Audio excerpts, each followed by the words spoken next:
Shalom, selamat pagi jemaat Tuhan. Berjumpa kembali dalam doa pagi online.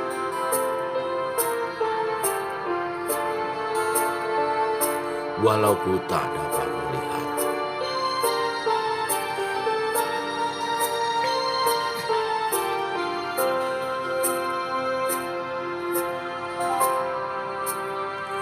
ku sadar tak semua dapat aku miliki di dalam hidupku. Hatiku percaya rancanganmu bagiku adalah yang terbaik.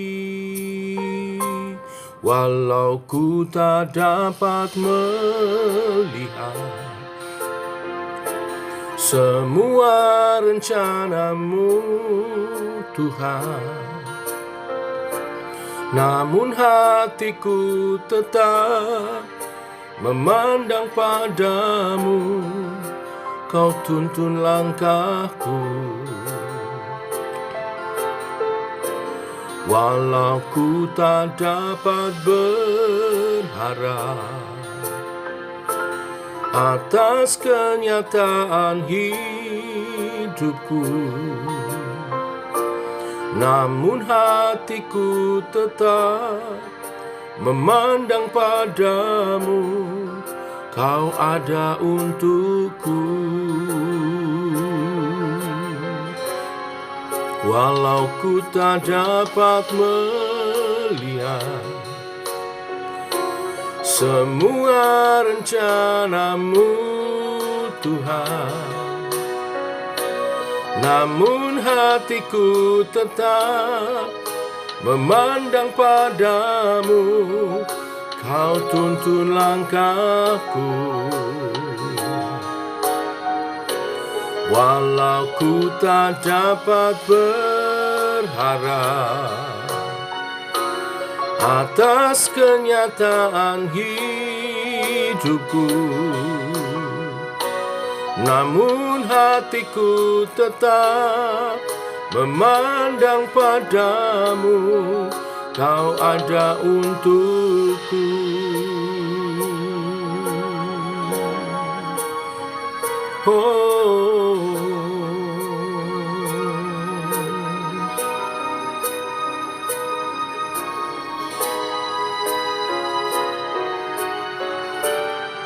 Walau ku tak dapat melihat semua rencanamu, Tuhan, namun hatiku tetap memandang padamu.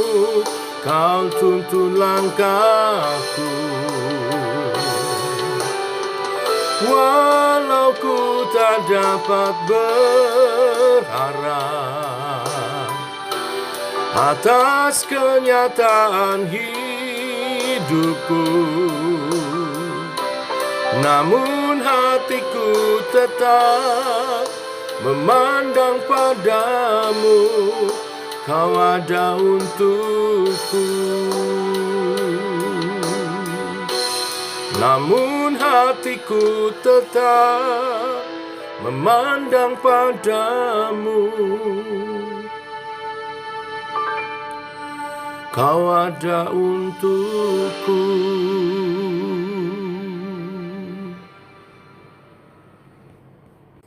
Tiba waktunya untuk kami merenungkan firman-Mu.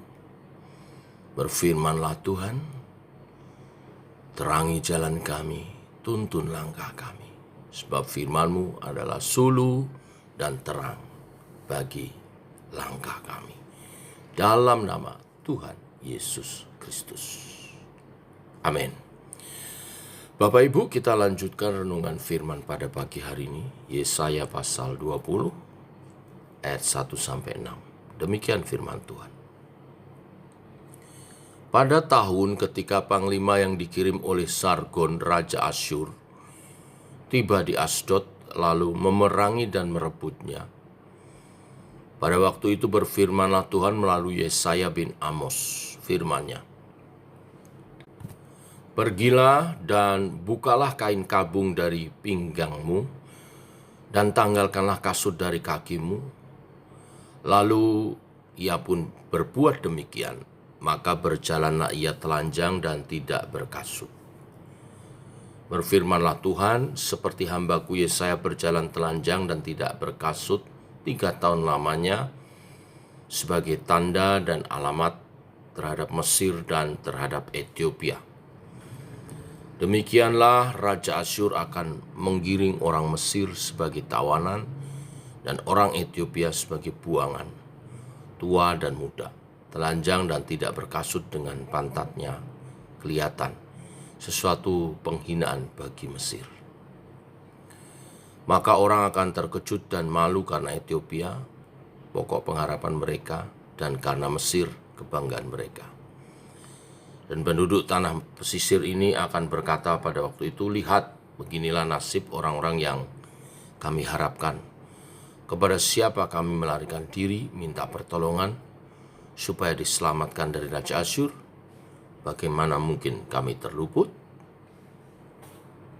Bapak Ibu, jemaat Tuhan, dalam Yesaya pasal 20 ini, perintah Tuhan datang kepada Nabi Yesaya.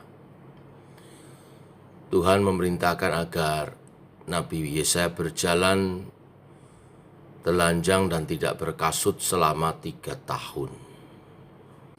Sebagai manusia biasa mungkin Yesaya akan bingung ya, mengapa firman Tuhan datangnya seperti aneh.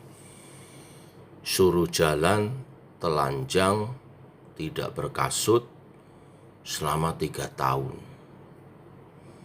Sebagai manusia biasa, Yesaya bisa saja menolak atau mengajukan keberatan kepada Allah. Rasanya janggal perintahnya. Masa Tuhan memberi perintah yang aneh, disuruh jalan telanjang tidak berkasut selama 3 tahun. Bisa saja Yesaya menolak. Tetapi di sini poinnya, sebagai seorang nabi Yesaya memilih untuk taat ketika perintah datang kepadanya. Tindakan Yesaya itu adalah bentuk ketaatan total kepada Allah, yaitu taat walau tidak mengerti. Bagi kita mungkin tindakan Yesaya tersebut terlihat sangat aneh dan memalukan. Namun bagi Yesaya, ketaatan kepada Allah di atas segalanya. Oleh karena totalitas ketaatan Yesaya, pesan Allah tersampaikan dengan baik kepada bangsa Mesir, Ethiopia, dan orang Yehuda. Tindakan memalukan Yesaya yang berjalan telanjang dalam nubuat untuk bangsa Mesir dan Ethiopia adalah sebuah nubuatan bahwa bangsa Mesir dan Ethiopia, sebagaimana Yesaya berjalan telanjang dan tidak berkasut, akan dipermalukan selama 3 tahun. Allah akan membuat mereka tidak berdaya di hadapan bangsa Asyur. Melalui peristiwa itu, Allah sebenarnya berpesan kepada Yehuda supaya tidak berharap kepada bangsa-bangsa asing yang mereka berpikir pasukan tentaranya hebat dan bisa dimintai pertolongan. Sebab satu-satunya sumber pengharapan bagi bangsa Yehuda, umat Allah, hanyalah ada pada Allah Israel. Bapak Ibu jemaat Tuhan, sebagai anak-anak Allah, kita juga dituntut untuk menunjukkan ketaatan kepadanya. Ada kalanya Allah meminta kita untuk melakukan sesuatu yang sulit dimengerti, bahkan sulit untuk dilakukan. Peristiwa itu mungkin saja bertentangan dengan arus zaman, seperti hidup jujur di tengah orang-orang yang tidak jujur dan korup, seperti hidup kudus di tengah-tengah lingkungan yang hidup dalam kenajisan. Kita sebagai umat Allah harus mentaati Allah dengan penuh iman kepadanya. Sebab sekalipun sukar dimengerti dan dilakukan, Allah tidak akan pernah menyuruh kita untuk melakukan hal yang salah. Dan pesan yang kedua hari ini, mari kita belajar mengandalkan Allah. Bukan berjalan dengan kekuatan kita sendiri, bukan juga mengandalkan kekuatan di luar Allah. Inilah berita firman hari ini. Tuhan memberkati. Mari kita berdoa. Bapa, kami mengucap syukur oleh kasih dan anugerah-Mu, rahmat-Mu baru.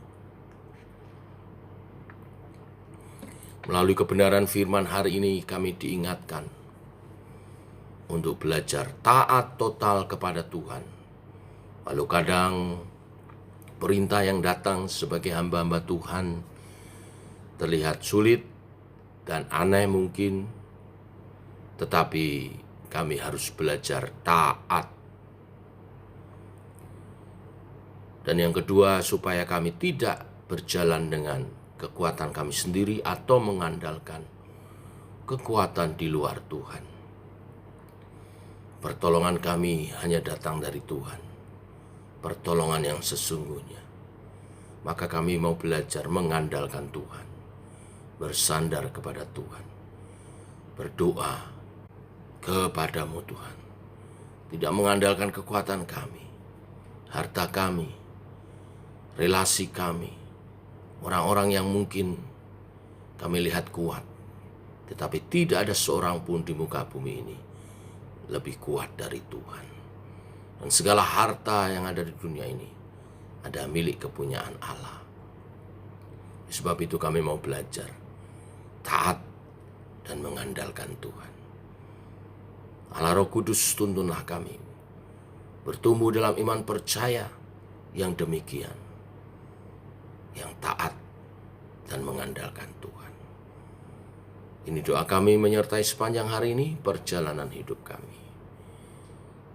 Dalam nama Tuhan Yesus kami berdoa, kami mengucap syukur.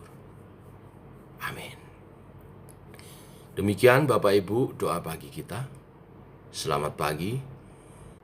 Dan jangan lupa nanti malam kita akan bersatu dalam Zoom di Komsel Umum menggali merenungkan kebenaran firman yang hari Minggu kita telah mendapatkannya, mendengarkannya. Tuhan memberkati. Shalom.